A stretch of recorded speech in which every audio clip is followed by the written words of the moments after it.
Salam satu nyali, Wani. Balik lagi di Persebaya Corner.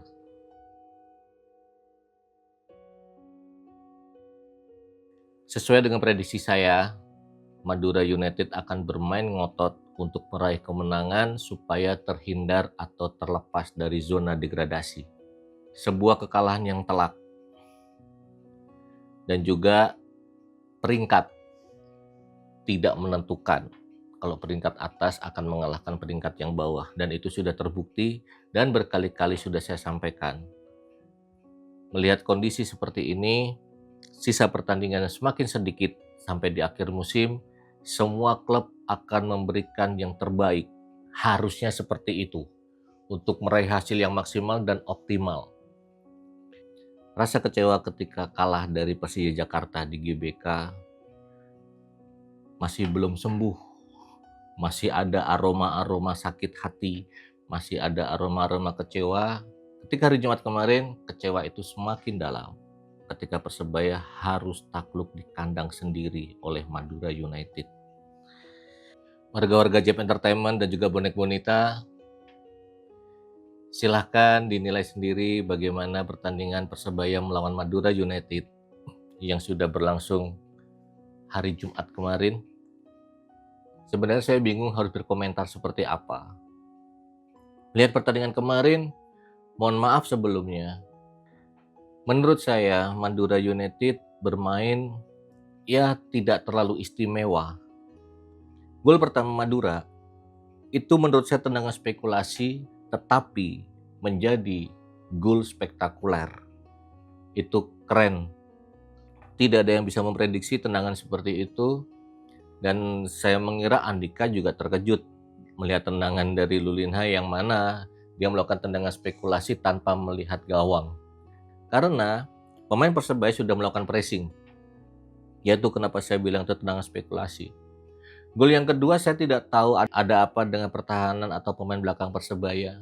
Yang mana kalau kita bisa melihat highlightnya, sebelum terjadi gol kedua itu mungkin ada pelanggaran yang dialami oleh Mitrevski. Yang mana pemain Persebaya berharap itu adalah sebuah pelanggaran. Dan wasit mungkin menilai itu bukan pelanggaran, permainan tetap berlanjut. Dan akhirnya terciptalah gol babak kedua. Tapi entah itu benar atau tidak, saya tidak tahu. Tapi harus saya akui, pemain belakang Madura dan juga kiper Madura United keren. Walaupun permainan tengahnya Madura kalah, tapi ketika serangan Persebaya Surabaya menekan pertahanan Madura United, pemain belakang dan pemain tengah bisa mengendalikan dan mengontrol serta menjaga gawangnya tidak terbobol. Terutama kiper Madura United, Diki. Berapa peluang Persebaya Surabaya bisa digagalkan oleh kiper Madura. Di babak pertama bisa kita lihat Persebaya menyerang habis-habisan. Babak kedua menyerang habis-habisan. Baru menit 82 gol dicetak oleh Rian. Tapi bagaimanapun peluit sudah dibunyikan, pertandingan sudah selesai, dan hasilnya Persebaya harus takluk di kandang sendiri dengan skor 1-2. Dengan kekalahan kemarin, menurut saya bonek bonita sangat wajar mempertanyakan dengan tanda tanya yang besar. Ada apa dengan Persebaya? Setelah kekalahan dari Persija, saya yakin Coach Tavares sudah melakukan evaluasi. Entah dari lini depan, lini belakang, ataupun lini tengah. Dan sudah dilakukan kalau menurut saya. Matos sudah tidak berposisi sayap, tapi di tengah sesuai dengan prediksi saya. Kanan sudah ada Gali, kiri sudah ada Malik. Dan mengejutkan, Bruno Paraiba bermain mulai menit pertama. Dan juga di belakang ada Gustavo yang juga bermain dari menit pertama. Tetapi ternyata memang belum bisa menghasilkan sesuatu yang maksimal. Banyak spekulasi atau komentar-komentar yang ada di sosial media. Apakah pemain-pemain asing yang masuk di putaran kedua yang dibeli oleh Persebaya Surabaya tidak sesuai dengan harapan, atau bagaimana? Itu sudah banyak pertanyaan-pertanyaan di sosial media.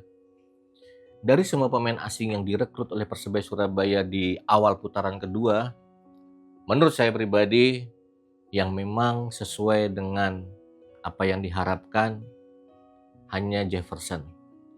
Dia stabil, dia konsisten dalam permainannya. Pemain asing yang lainnya selain Jefferson mungkin belum memberikan kontribusi yang besar untuk Persebaya Surabaya. Entah ada apa ini. Awal-awal sangat-sangat digaung-gaungkan 4 pemain asing baru. Tapi dengan realitanya sampai akhir musim hampir selesai, tidak ada pengaruh besar yang dirasakan oleh Persebaya terhadap pemain asing yang masuk di putaran kedua. Ditambah dengan beberapa pemain cedera dan juga ada beberapa permasalahan mungkin yang saat ini sedang ada di tubuh Persebaya Surabaya, entah dari manajemen atau entah dari staf kepelatihan atau entah dari pemain sendiri, itu kita tidak ada yang tahu. Atau mungkin ada target tersendiri dari Persebaya Surabaya yang memang cukup berada di papan tengah klasemen. Kita tidak tahu.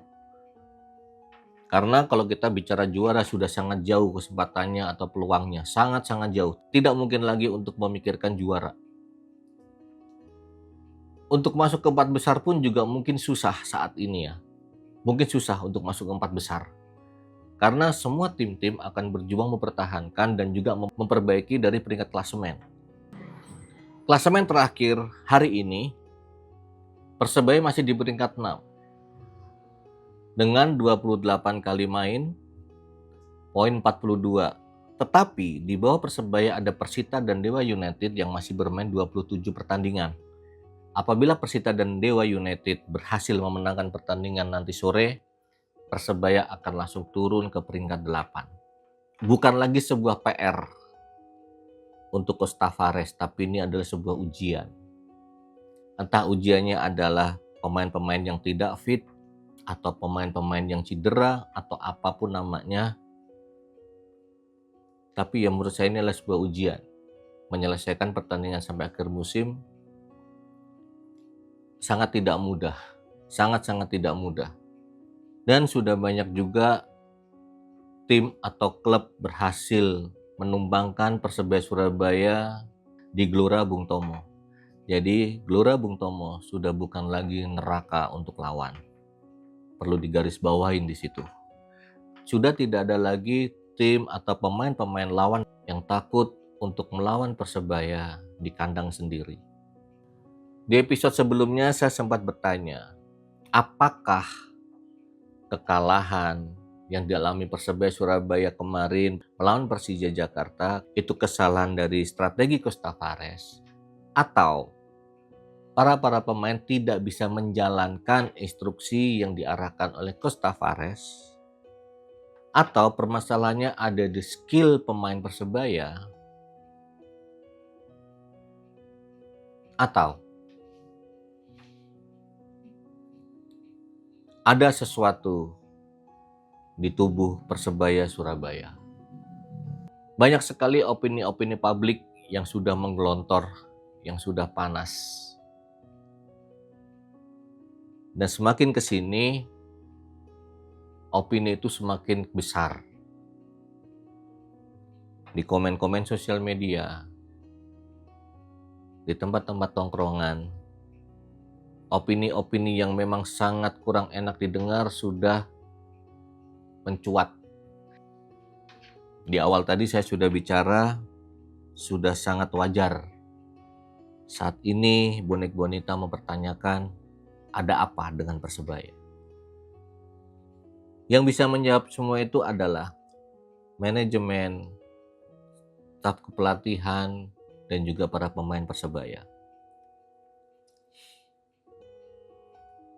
Semua orang tahu, bonek bonita ataupun pendukung Persebaya Surabaya punya hak untuk berkomentar,